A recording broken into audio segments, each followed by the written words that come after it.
How is everybody doing now? Great. A little better? See, BJ, that's what I've been waiting to hear all year, man. But I appreciate you guys. I mean, I was, talking to BJ, like there's, a lot of guys travel to our games and you guys work your tail off to report and share our team story. And I want all you guys to know that I'm very thankful for it. Like these young men have been working their tails off and they deserve it. So I appreciate you guys a ton taking the time. I'm, fired up to be 1-0. And thank you, Jesus. To God be the glory. It feels good to be 1-0. We haven't been 1-0 in a couple years. And now it's how do we grow from week 1 to week 2. The best teams find a way to grow from week 1 to week 2. Week 1 in college football is crazy, right? There's a lot of unknowns on either side. What a team's going to do, what a team's not going to do, what's their personnel going to look like. Now everybody's got a game that you can evaluate and look at, and the best teams will get better and improve in all three phases from week 1 to week 2. But I'm proud of our team. And I got to give a shout out to Coach Hilgard, our strength coach, Sam Wade, our team dietitian.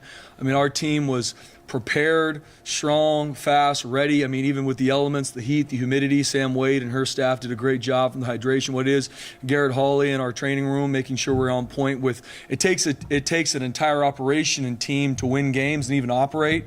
And they did a great job. Charlotte Siegel in regards to the whole plan of getting down there a day early, the hotels and everything it took. Keaton Davis. So there's a lot of guys and a lot of people that make this whole operation go, you guys being a part of it. So got to give those guys a shout. I'm proud of our team battling. Obviously, like we talked about at the end of the game, there's a lot to improve and grow in, and that's the exciting thing about college football is we got another opportunity come this Saturday. But proud of how our team battled. We got punched in the mouth a couple times and responded, and that's college football. And that's what we need to do, and that's Boise State is how can we respond to that. Starting the offensive side, obviously very proud of what we did, and there's still stuff to grow in even offensively. But proud of how our guys operated, executed.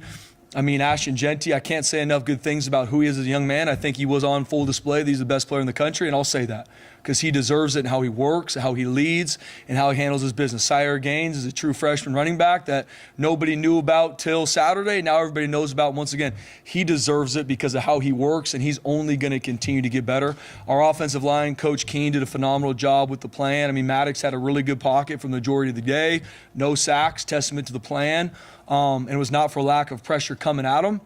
They did a great job picking a lot of those looks up. Coach Potter and his run game plan, I mean, an explosive run game attack. And there's a lot of times, obviously, Ashton, Cy did a great job breaking tons of tackles, but there were some really good holes for those guys to run through too, and that's a testament to the plan. And then even our receivers, man, I mean, Latrell Caples, Cam Camper, to name two, I mean, they blocked their tails off. And when the biggest moments came, they made big-time catches for our team. And we had a lot of guys doing that stepped up and made way. Chris Marshall had his first catch as a Boise State Bronco. Ben Ford had a big-time third down catch. Austin Bolt recovered that fumble from Sire Gaines. That would have been a huge momentum change. Those are the things that how you win as a team. Maybe it's not the stat line, but it's things that highlight for our team to be able to do some really good things. On the flip side, defensively, started fast, which I'm very proud of our defense starting fast. We haven't started fast going back to last season, but now it's just the consistency we play with. We got to grow in. And the thing about playing defense, you can't take points off the board. You can't have a lull in eye control or communication or execution because those are points you can't take off the board. And we got to continue to grow. Way too inconsistent on Saturday. I think everybody understands that. And I know our defensive staff, Coach Chin's and the defensive staff, we have the answers. We know what needs to get fixed, and we're going to continue to work our tail off to do so. It's just the consistency in all three levels of defense that we got to play with. There's some guys that took a big step on Saturday, and they're going to continue to play more and be highlighted. And we're going to continue to turn the heat up in regards to competition on our defense to make sure the best 11 play and are consistent in everything they do. And so I know our guys are excited to continue to grow from week 1 to week 2. And like I tell our team, it's not about perfection. It's about growth. And are you doing that? Everybody wants to play the way we all want them to on Saturday night when the nation's watching. Are they going to do it Monday night tonight at practice? Are they going to be in here early watching film? There's already guys in those meeting room watching film on Oregon as we continue to move forward. That's what matters to me, and that's my message to our team is we're going to grow from week 1 to week 2, and there's going to be specific things in all three phases. But I'm fired up of how our team battled. And the last thing defensively is there's a lot of missed opportunities in regards to takeaways. Four forced fumbles and only able to get one. Fired up that we're creating them. Now we got to get more than one of those forced fumbles. in regards to interceptions, we had 2 or 3 different opportunities. The ball's in the air. We have to come down with that. We have to take the ball away. We were even in regards to turnover margin. We got to make sure we work to get that fixed. Special teams wise, got to give a shout out to Jonah Dalmas. I mean, now he's the Mountain West all-time scorer. No one more deserving than Jonah Dalmas. No one more deserving than Jonah. I mean, you talk about a young man who comes back for his senior year, could have gone to the NFL, comes back for his senior year to continue to help lead his team in all phases, not just in regards to what he needs to do in all phases. There's not a man more deserving of being the Mountain West leading scorer than Jonah Dalmas. So with that, we'll open it up for questions. After watching the film, how impressive was the offensive line? Very impressive, BJ. I mean, you talk about a group that we're having to mix and match even a couple guys in certain spots. I mean, they gelled together. They were violent. They played with mentality. They played smart. And not only even in the explosive run game, also in the protection of Maddox. And once again, and I got to give a shout out to Maddox Madsen. I mean, my man, there's things on film that he needs to continue to work in and growing, but he played a really good game on Saturday. He operated the offense. He threw the 1 interception. We got it down. Defense held him to 3-0. He came immediately out the next drive, had 2 30-yard passes for a touchdown. He's a competitor. He knows how to respond. He's a quick learner. You show him something, he can learn it quickly. He'll respond, and he did a great job. And our offensive line protected him very well. They played at a high level. Was that the plan after Mad Dog threw that pick? Like, hey, it's go time. We're not going to, because you have this safety net in Ashton, and you come right back with those 2 huge splash plays. Was that the plan? Well, I think throughout a game, Johnny, plans change, right? But we trust Maddox. Coach Cutter trusts him. I trust him. And one mistake does not lose that trust. One mistake does not change the plan that we went to. We wanted to be on the attack in the run game and the pass game. And Coach Cutter called a beautiful game on Saturday. And he was staying on the attack even after an interception, as he should, because Maddox deserves that trust. What do you do to kind of replicate the offensive efficiency you had on Saturday? We got to keep growing from week 1 to week 2. And that's, I just met with our leadership group, and that's at all 3 phases. It's all about winning as a team. Every game there's going to be a phase that maybe plays better than the other. Special teams is where you come together and play as a full team, O and D coming together. But it's all about growing. Phenomenal production. The yards, the rush yards, the points, awesome. There's still a lot of growth that we even have as an offense to continue to push forward, and that's what we're going to look at in meetings. That's the beautiful thing about football. There's no game you're going to go into and come in to watch with your players that I just stand up here and just slow clap them and say, guys, we're perfect. See you guys Saturday night. There's always so many intricacies to growing, and the great teams know how to grow when they win. Not just, oh, we lost, we got punched in the mouth, now we're pissed off, and now we got to grow. The best teams learn from wins, and we need to be one of those teams that learn from a win. Saturday, you're going to see a quarterback that you faced before. Oh, yeah. Gabriel at UCF. How is he different from the way they used to be at UCF to Oregon? And then as you look, 3 years now or whatever, how do you think he's grown the most? Yeah, moving on to Oregon, I think the world of Dylan Gabriel. Obviously, I saw it firsthand as a defensive coordinator. We played him at UCF. You talk about everything I see from who he is. I don't know him personally, but everything I see of who he is as a person, he seems like a 10 out of 10 young man and leader.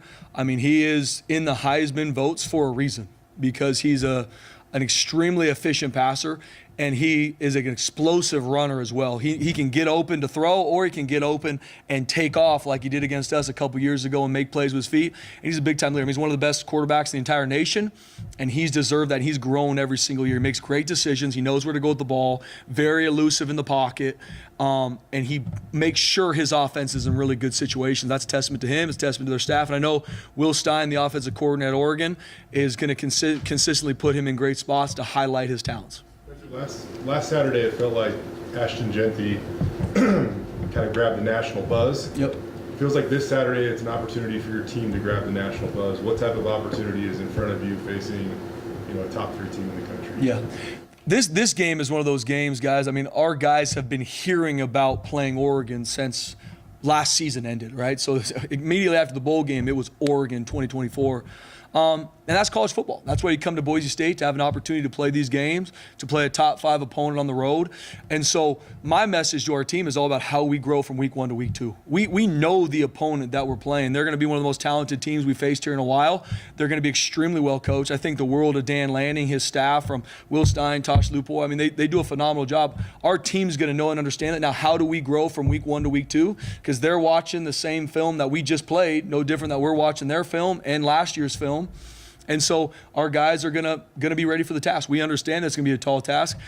We have to earn the right to be successful on Saturday with how we prep today, tomorrow, how we practice this week, so that when we go out on Saturday, when the nation's watching, I believe, like I talked about, are we willing to work in the dark so when the lights are on Saturday, we're ready?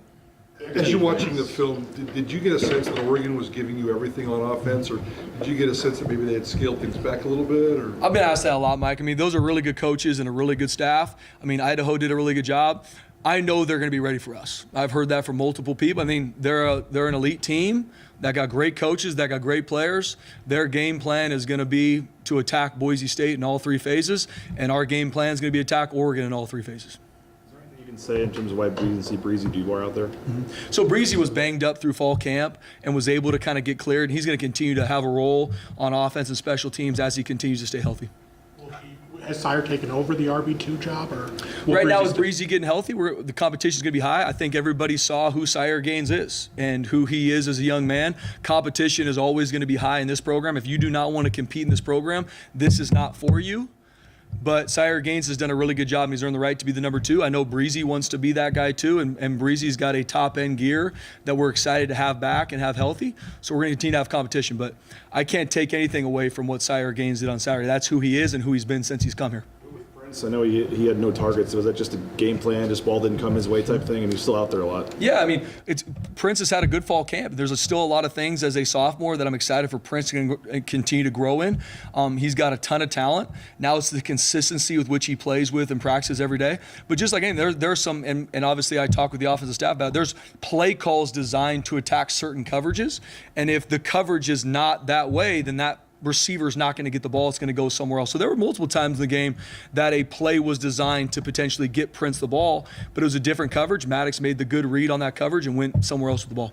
when you talk about the defense, you said we know it needs to be fixed, and you touched on a couple of the things, but you said we have the answers. So what needs to be fixed specifically, and what are the answers? Yeah, the biggest thing right now, Mike, is we got to get off the field on third down. And that's obviously something that even going into last year that we struggled with.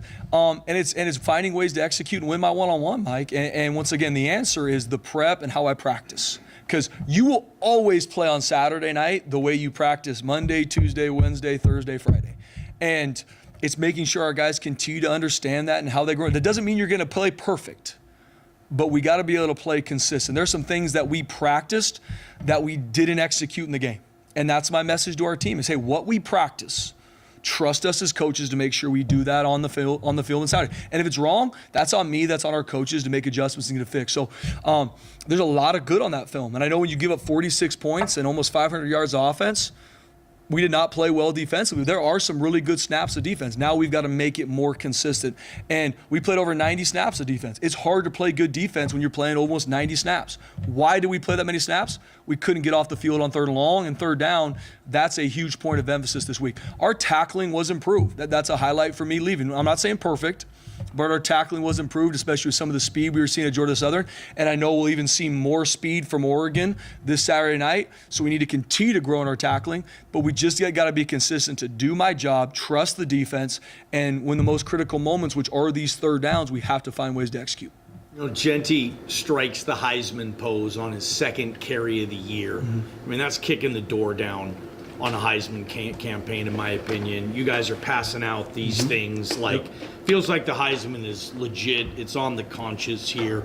Are you going to do stuff in games, possibly, to help Ashton Jenty win the Heisman? You're going to need a certain level of stats and stuff, as you know. Are you committed to going for it like this? I mean, you look at Ashton Jenty. I mean, we are all about, to come here, we develop young men to win football games and be champions in life.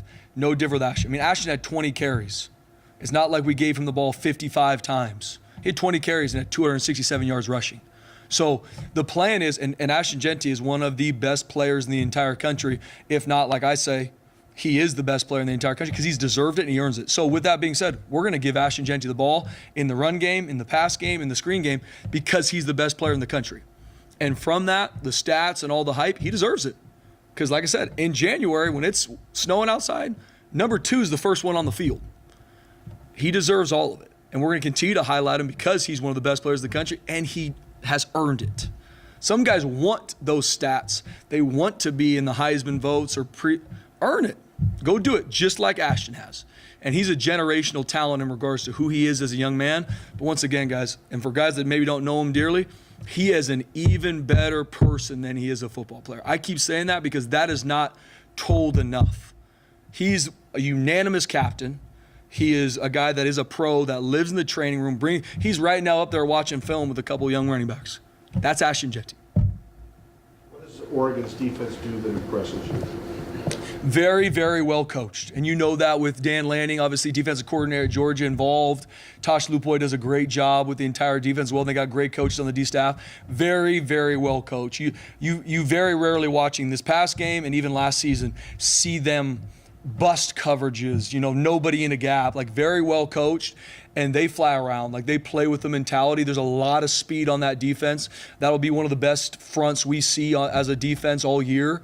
And they're very well coached. It's not like they're just they're a very talented defense, but they're not a talented defense that's out there freelancing. Like they're very well coached. They've got great answers. They've got great switch ups in regards to showing one coverage, rolling somewhere else. They find ways to create a lot of pressure from interior blitzes as well as edge pressures. They got a lot of really good disguises on third down to put the quarterbacks in conflict. Zion Washington play, and how does he continue to kind of progress to take a starting spot? Yeah, Zion did some good things on Saturday and has to play more consistent. There were some good snaps that he played, and there were some snaps that he's got to improve on for our defense to be successful. And I'd say that with a couple different guys in our defense, BJ, where there were some good things they did. Now it's how do we grow from week 1 to week 2? I need you to be consistent every single down, and he has the ability to do it. Now he's just got to practice to make sure he is consistent every snap. You mentioned those third downs. Just how frustrating was it? I mean, there was a string, I think, where 9 straight third downs you guys gave up. Just how frustrating was it to not be able to get off the field? It's very frustrating. That's the reason we played as many snaps as we did on defense, like I said earlier, is because we didn't get off the field on third down. And another point is we got to be smart in everything we do. We start the second half, we get them to 3rd and 12, and we have a roughing the passer penalty. Regardless if it was right, wrong, bad call, good call, it happened.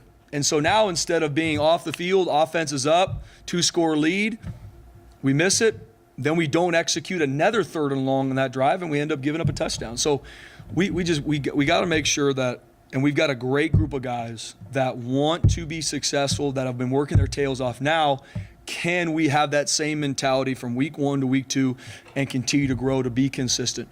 And then out there, we got to find a way to win our one-on-ones. There's some really good throws and catches that Georgia Southern had. Those are, as a defensive coach, I'm cool.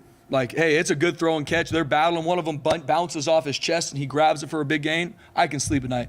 It's making sure that we are consistent. But that's not why you win and lose football games. We got to be consistent with how we practice so we can be consistent in the game. And a lot of it shows up in those third and longs.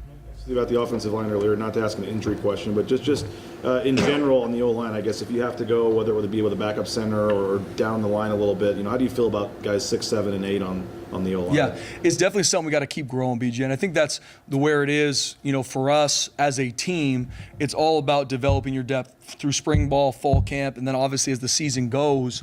So we're always looking. Coach Keene does a good job moving guys around, making sure guys are getting reps, not only in game but in practice, because we're going to need to make sure 6, 7, and 8 are ready to play because we're going to need them. If it's this Saturday, if it's 2 Saturdays from now, we're going to need them. And so developing that depth is going to be huge, BJ.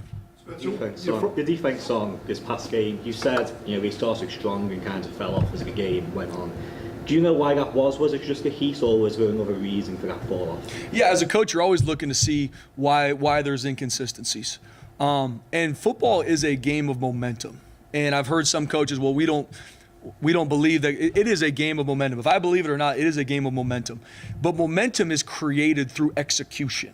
So if someone executes a play, scores a touchdown, does something good, they gain momentum. And so to gain momentum back, execute. Focus on the execution, which comes down to focusing on my fundamentals and my techniques. And so as a team, there were times that when momentum started to shift, we executed and were able to get momentum back to stay in the fight and keep swinging. There were times that we didn't.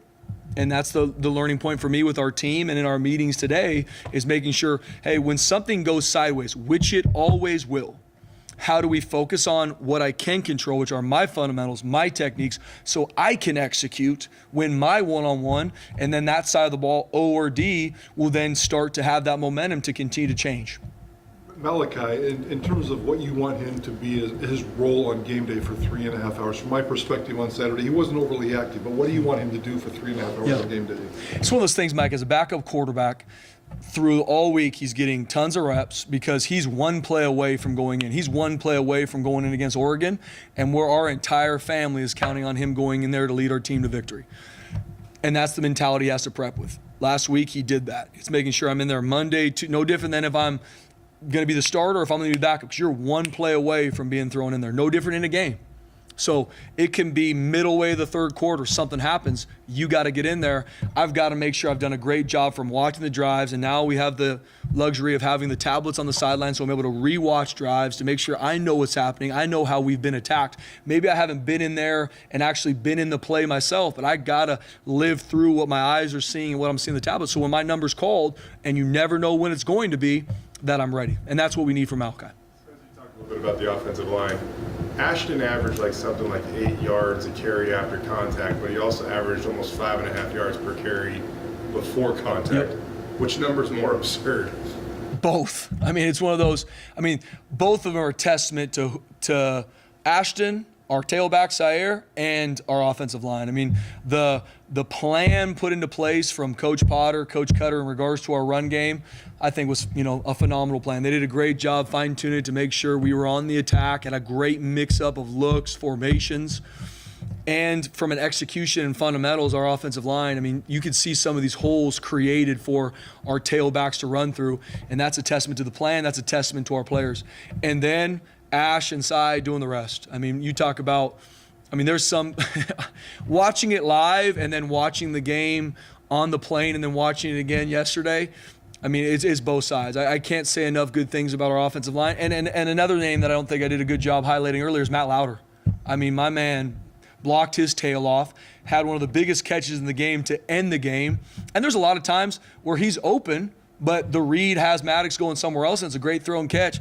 But Matt Lauder's a guy that he is only going to continue to come more strong on the scene, and he deserves it. I mean, Matt Lauder's a matchup nightmare for defenses. His time's coming in regards to the amount of catches he's going to get, but you talk about some of the unselfish blocks. No different than our receiver room. I mean, Latrell Caples is blocking his absolute tail off. Cam Camper, Chris Marshall, Austin Bolt, Prince Stroud. I mean, these guys are blocking their tails off. Once again, win and lose as a team. Back to those tablets. How did it work, and how did it change the game for you, including the helmet communication? Yeah, it's new technology. The positive with the tablets, we were able to use them in the bowl game, so it wasn't a brand new thing for our staff to be able to deal with the tablets. But it's changed the game in regards to so much of game day operation for both sides. O&D is making sure that you have direct communication from the box to the sideline of what just happened. What defense were they in? What front were they in? What was the pass concept? And making sure you're getting drawn up. That's changed now. Because now you go right to play 2 that was an explosive pass and see what was wrong. Or you go right to play 3 where a blitz hit and you're like, oh, this is what happened. The right tackle missed, whatever it was. So it's changed the game in regards to some of those things, Mike. But then just like anything, making sure that too much information for players can also make them play slow. So for us as a staff is making sure what we show them, hey, these are the 1 or 2 things, because I'm a firm believer, don't overcoach them on Saturday. They've put the work in all week, cut them loose, let them play fast. Yes, make changes, adapt, but you can't overcoach them on Saturday night. Make changes, but it's us making sure we know that fine balance from all the information you get from the tablets to the coach to player, but these guys got to go cut it loose. I know how close you are with Coach Pete, and when it comes to things like Heisman campaigns and stuff, like once upon a time, like stuff like that wasn't necessarily emphasized or maybe embraced here. Yep. So is that anything that you've talked to them as times have evolved and times have changed? Is that anything you've talked to them about? And then one way or the other, why are you so eager, or not eager, but why are you willing, I guess, to lean into it? Yeah. I mean, Coach Pete, I make no bones about it. He's a huge mentor of mine. I mean, we talked yesterday, and our conversations are, he's just such a great soundboard for me from everything to player development to schedule to no different week to week. Like, I'm such a firm believer in messaging. I believe that being on the same page from a message standpoint matters. So if I'm talking to a player and telling him the things that I'm excited for him to grow in or all three phases, I got to make sure our coaches are using the same language, because then language is a force multiplier when our players are surrounded by it, and making sure the messaging is right and the right way to say things. Because whenever I speak to our team, I take a lot of time and focus on what the message is, because you only have so much time to be able to speak to these young men's life, and you have to make sure you land the punch. And so that's so much of what me and Coach Pete talk about. In regards to the Heisman campaign, haven't talked a lot about it with Coach Pete. And my philosophy is this: Ashton deserves it. Now it's him going out every single Saturday and putting it on film with him earning and deserving it. But I will never let one thing take away from our team. And that's why I can say that proudly, because I know how Ashton works. I know how much he cares and loves about this team. And his teammates that see the Heisman campaign, they also see him here first. They see him the last one to leave the practice field. They see him live in the training room. So I got no problem talking about it, because he's earned it and deserved it. But it is most importantly about our team, the 2024 Boise State Broncos, our team, not about a player. But Ashton deserves all of it. That's why I am very open about talking. He's the best player in the country. 8 different players catching passes for you guys. When you're able to spread the ball around like that, how much nicer is it than, as opposed to in the past, it felt like you had to rely on 1 or 2 guys really in a lot of games? Yeah, we got a ton of weapons on offense. And we brought in guys that are explosive, that want to be a part of this team, be developed, and be a part of this explosive offense.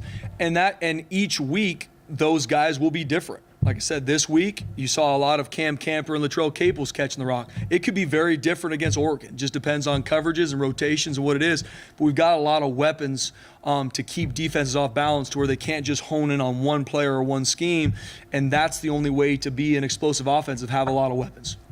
Analytics and the call to go for it on 4th down there. I mean, how do you weigh, like, okay, I'm just going to 100% do what it says versus your gut versus, okay, I know the chart says to go for it, but we're at our own 33 here and they have all the momentum. Like, I mean, how do you kind of go back and forth? I know you said after the game you'd make the same call again. For me, I use the analytics as a frame of reference. And I'm open and honest with our coordinators as we go through. And obviously, it's become a huge part of college football and the NFL. And so it's a frame of reference for me. Then it's my job as a coach, to your point, BJ, feel how a game's going. How's our defense playing? Where are we at field zone-wise? And there's a lot of times in the game that maybe something would come up analytically, like, nope, I don't feel good about that. Because however things go, it's on me. And that's my job as a head coach, to look at it and feel, and looking at those situations, especially the 2 4th downs we didn't get, looking at the situations where it was, that was my plan going in. And as a coach, regardless what happens in the play, you got to make sure you're prep and feeling the game and how a game's going. No matter how it goes, I'm going to still make the same choice again. It's easy for someone, I wouldn't go for it after you don't get it. That's easy to talk through those things. For me, I knew going in with these certain situations how the game went, especially the one where we were 4th and 6, the wind was blowing. I knew that was an opportunity for us to go for it. We didn't get it, which we need to make sure we execute those 4th downs going forward. But we're going to be on the attack, and we're going to have a plan going into each game. But it will change each game. Changes how a game flow goes, to your point, BJ, because at the end of the day, it's from the analytics, but it is on my gut to make sure where are we at as a team, and is this a smart decision to make?